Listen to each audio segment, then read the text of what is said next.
So I'm going to go over 2 slides. We're going to just kind of wrap up the idea of how do you know if an approximation is above or below the actual value, or if it's an over or under approximation, depending on the type of left or right hand or trapezoidal.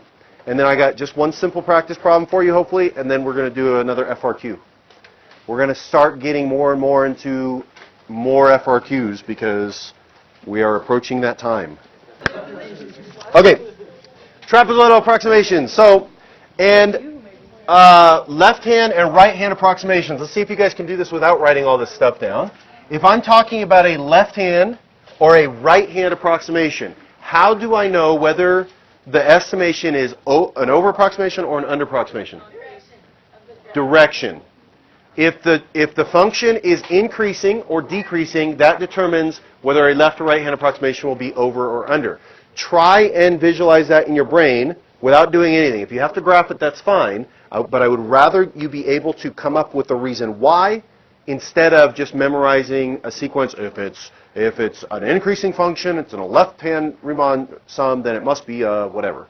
Try and wrap your head around it.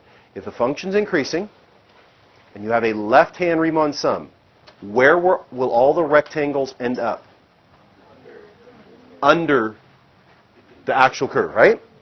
So therefore, it's an under approximation. If it's a decreasing function on a right Riemann sum, decreasing on a right Riemann sum, that means you're starting on the right-hand endpoints. Okay? It's going to be under again, right?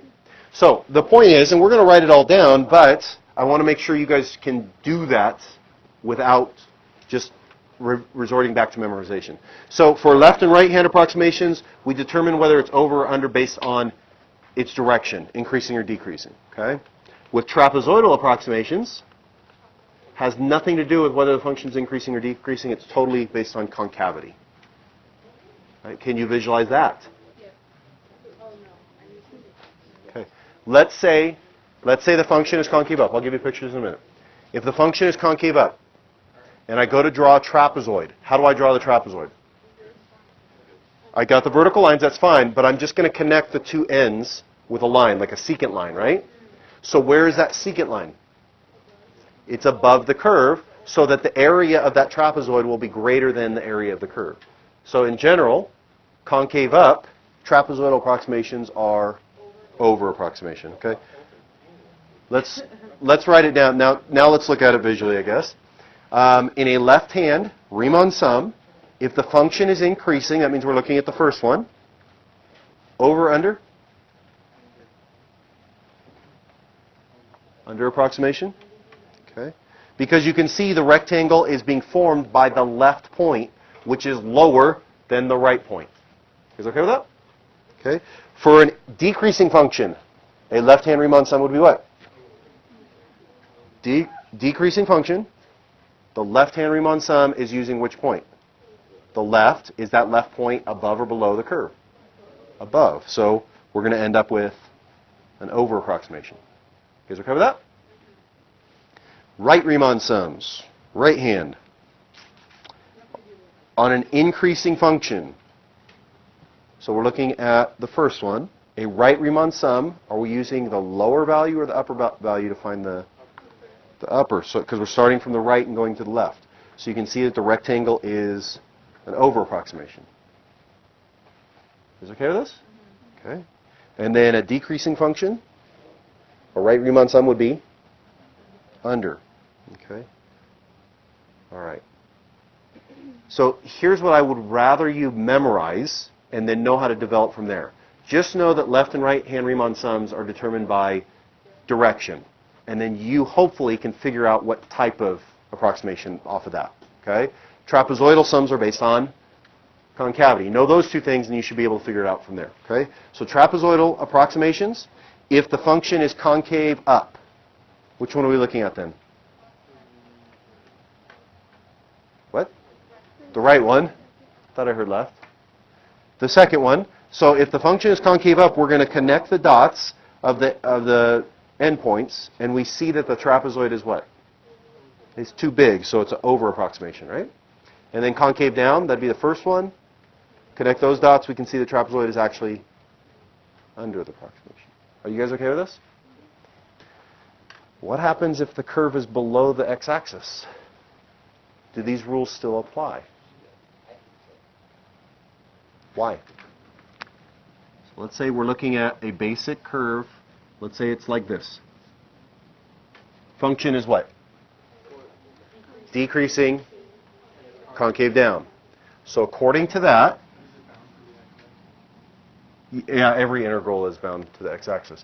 So let's try and wrap our brains around this. If I want a right Riemann sum, right hand, which point am I going to use? The lowest point, right? Think about values. What will the integral actually be here? What kind of sign? Negative. What will the Riemann sum give you? No, still give you negative.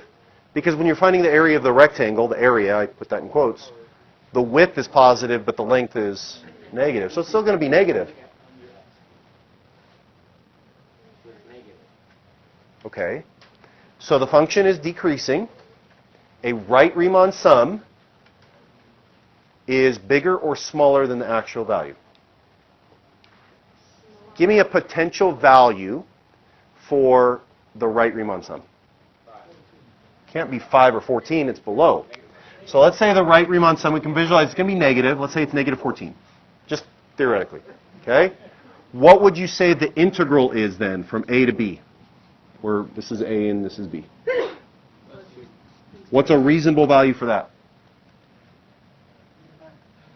Negative 9. Why not negative 20? Because the region within the actual boundary is a smaller area than the region of the rectangle. You guys get that? But it's a smaller absolute value. You know what I'm saying? The area of the rectangle is bigger than the area of the trapezoid. So what can we say? Which one's bigger? The integral is bigger, right? So in other words, a right hand on a decreasing function is what? Over or under approximation? Under, because that's a smaller number, right? Negative 14 is smaller than negative 9. Is that true over there? A right hand on a decreasing function is a under approximation. It's the same rules no matter where the curve is. You guys get that? It's easier to try and understand it when it's above the axis, right? But it's the same rules across the board. Are we good with that? Any questions? You guys are sleepy today. Okay. Then do this. Wake yourselves up.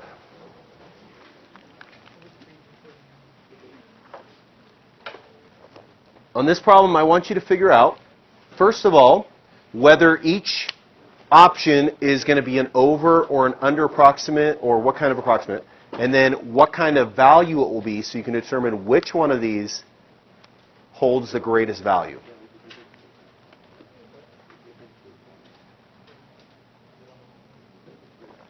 Stare at it. Give you a minute to work on it out. All right. Let's try and understand it, okay? A left-hand Riemann sum for the integral from A to B. A left-hand Riemann sum. Is that going to be over or under the actual value? Over. Because the function is what? The function is decreasing. Therefore, the left-hand point is higher than the right-hand point. Right? So it's over approximation. A right-hand Riemann sum, is that over or under? Because the function is decreasing, right? Out of those two, which one has the greatest value? Left or right hand? Which one has the greatest value? The left hand has the greatest value. Because if it's an over approximation, and the other one's an under approximation, the over approximation is automatically bigger than the under. Right? Okay. What about a midpoint Riemann sum? Why under? Why do you say under-ish? It's in the middle, but how do you know it's under, though? So here's A. Here's B.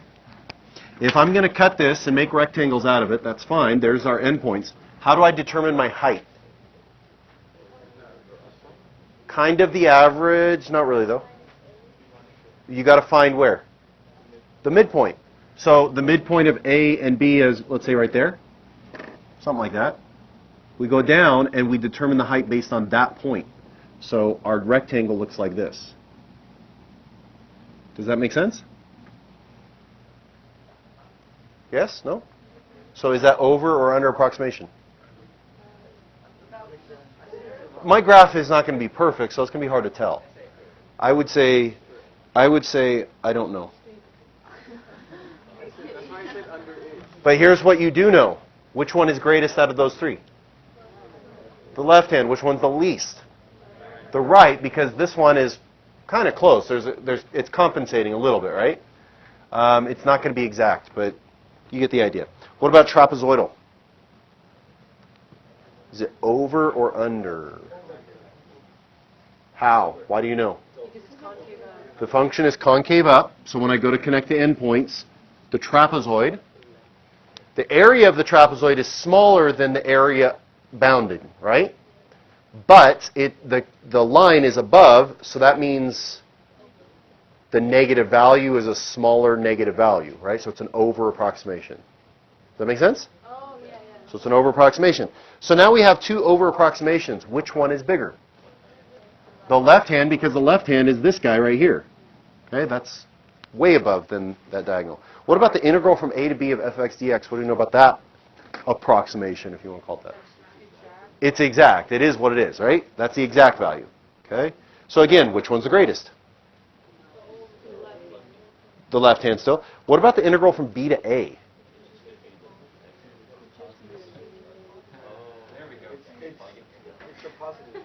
So it is an exact value, whatever it is, right? But now we have to look at signs. So far, if we exclude f, the left-hand Riemann sum is the greatest value. It is negative, but it's the highest one. So what sign do you get for A, for left hand? You'll get a negative answer. What will you get for the right Riemann sum? Still negative. What would you get for the midpoint? Because it's still below, right? What would you get for trapezoidal? Negative. What would you get for the integral from A to B? Because we're going from A, which is smaller than B. What would you get for the integral from B to A? Because you have to flip the limits. And so since the integral from A to B is negative, the integral from B to A must be positive. So which one has the greatest value? F has the greatest value. Are you guys good with that? Okay. So here's what I want to do now. We've got 30 minutes, it looks like. Perfect. I'm going to give you 10 minutes to work on this FRQ, see what you can do with it. And then I'm going to give you a couple minutes to talk to one another about it. But try and get as far as you can. Do as much as you can. If you don't know how to do part A, then do part B. If I see anybody do part A wrong, I am going to scream. Like, fourth period was horrible. Horrible. All right, go. All right, guys. Let's go over it, okay? See how you did. Number one. Yeah, I'm going around, I'd say about a fourth of you set up the ratio as time over meters. What is the independent variable in this problem?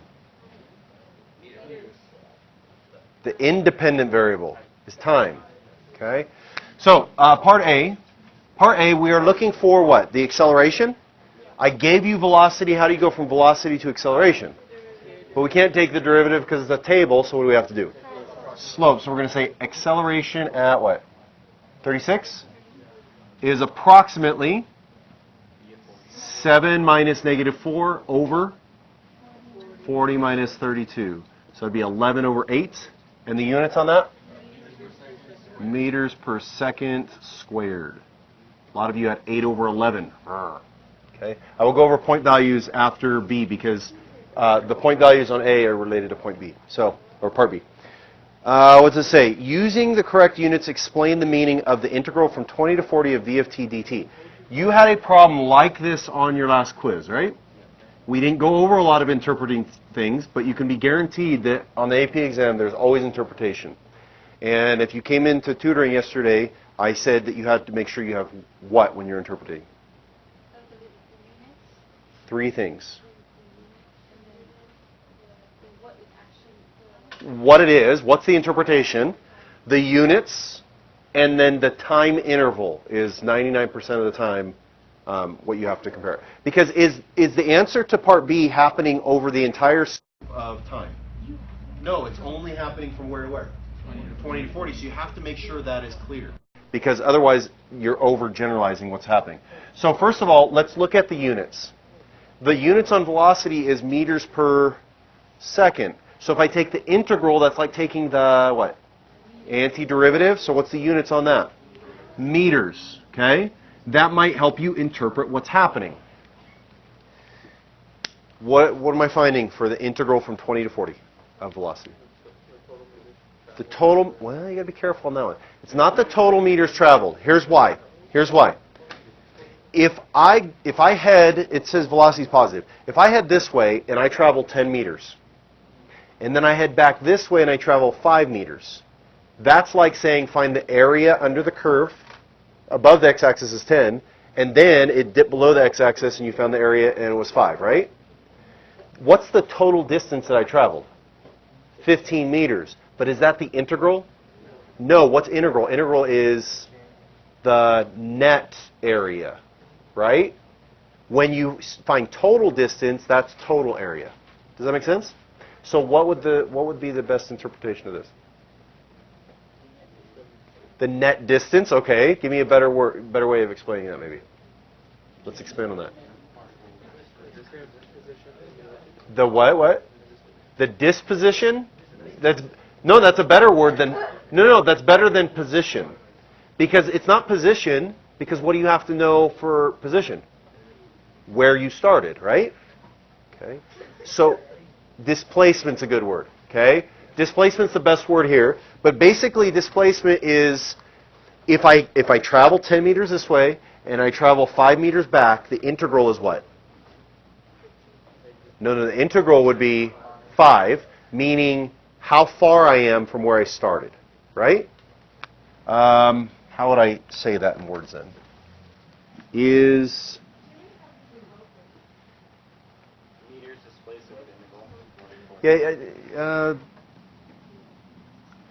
Yes, but I'm trying to think of a better way of saying that. It is displacement. What did you say? Yeah, I'm trying to not use displacement. That's true. The distance that the particle is from where it started. I had a better way of saying it, fourth period.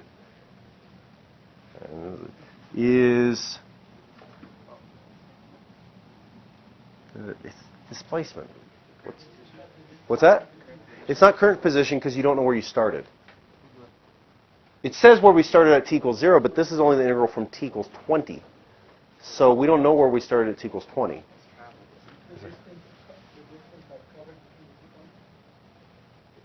Yeah? Okay. Yeah, there's a better way of saying it, though. Let's see what this says. Because I was pretty close on what this said. So all those things are not wrong. It's just, what do they say? The change in position. There we go. There we go. The change in position. Okay, so that's what it is. Change. Okay, so that's what it is. Remember, there's 3 parts. That's what it is. The second part is the units. So it's the change in position in meters. So that's the units. And then the third thing is the time interval. So it's the change in position in meters from t equals 20 what? Seconds to t equals 40 seconds. Okay, so 3 things. What it is, what the units are, and over what time interval, or at what time, depending on the context of the problem. Okay, so you see the answers there, but let's go back up to the problem and make sure we do this step by step. Let's see what we're doing here. We are looking for a trapezoidal approximation to do that with how many subintervals? 3. And notice it's only the integral from 20 to 40. Did anybody look at the data from 0 to 40 and try and calculate it? Read. Okay, so trapezoid, so it's 1/2 of, what's base 1 from 20 to 40? -10. What's base 2? And what's the height? 5. Plus 1/2 of -8 plus -4 times 7 plus 1/2 of -4 plus 7 times 8. How many of you simplified that? Shame on you. Here's why. If you simplify it and you get it wrong, you got it wrong. They're not going to give you credit. That's it. You're done. Like, instead of simplifying that, just be done. Okay. Now, with that said, if we need to, that's negative what? Negative 18, negative 9, so this is negative 45? Negative 42? And plus 12, so as a result we get negative 75. So that is the final answer. But please, please do bear, like last period, well, on part A, somebody did 40 minus 32 for this thing. They put 12. Just leave it like that. So you don't make those stupid mistakes, because you know you will. You do not have to simplify expressions. If it's all numbers, leave it. Now you do have to put the units, so you could leave it this and then meters per second squared. Leave it like this and then put meters. That's for the AP exam. Will I take it? Heck no. What's that? Because part of it, the test is a very, very rigorous time crunch, right? So they're trying to be reasonable with the idea that we want to test you on your calculus skills, and we don't want to necessarily knock you for algebra mistakes. Even though I would argue, if you can't do algebra, you don't deserve to pass calculus. But you know, whatever. Good thing I'm one of those. Yeah. Anyway, so let's look at your grades. You get 1 point for getting the answer 11 over 8. Ignore the units for right now. So part A. You get, for part B, you get 1 point for the meaning, the interpretation. So that's this part. You get 2 points for the trapezoidal approximations. Now, you got to be careful here. They were generous. Normally, that's worth 1 point. So, if it was worth 1 point and you got this part wrong, you didn't get any points, even if you knew exactly what you were doing. You just added wrong, okay? But give yourself a point if you got this part down, if it's right, and then 1 point for the correct answer there. If you just left it like that, did anybody leave it like that? Nobody? You would automatically get the 2 points anyways, because you don't have to simplify it, okay?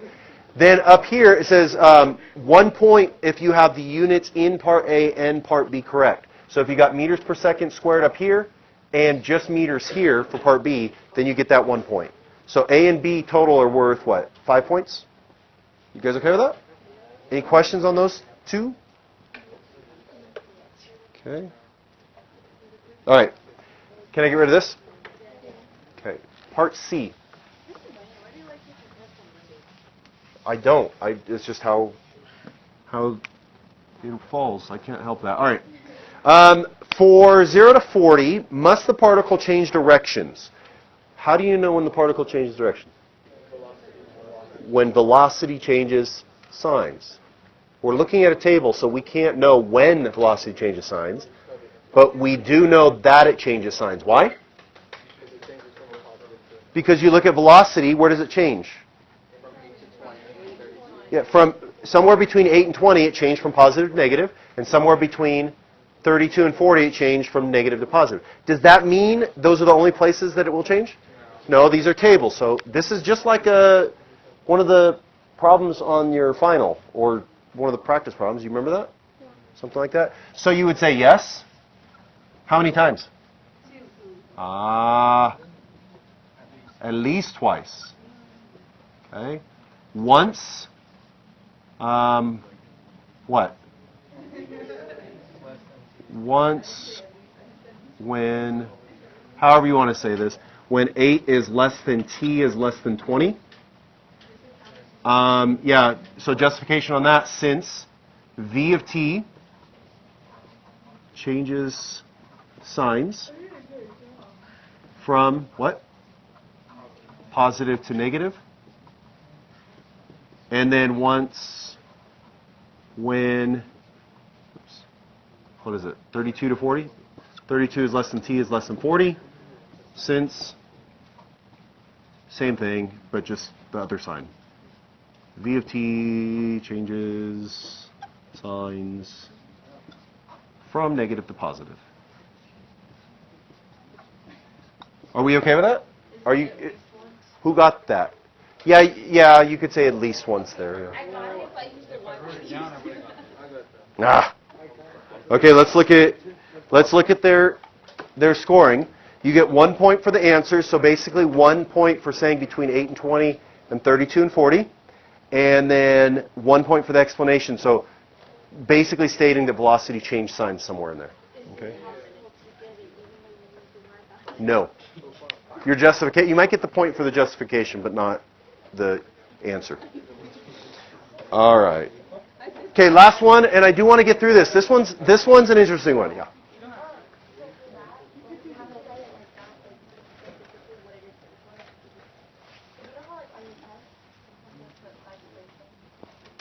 You need to get in the habit of not saying vice versa.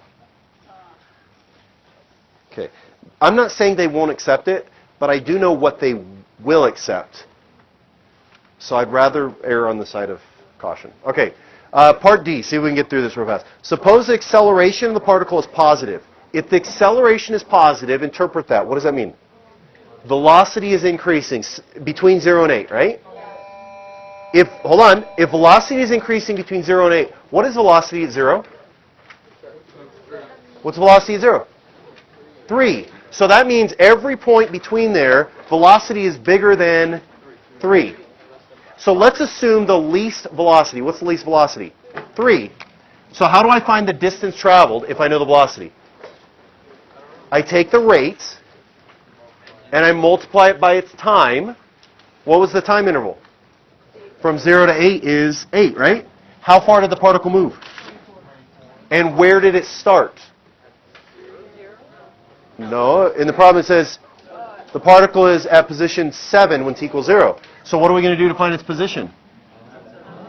Add 7, so you get 31. There's more to it, but the idea is, since that's 31, that's the least position it could be. So it must be greater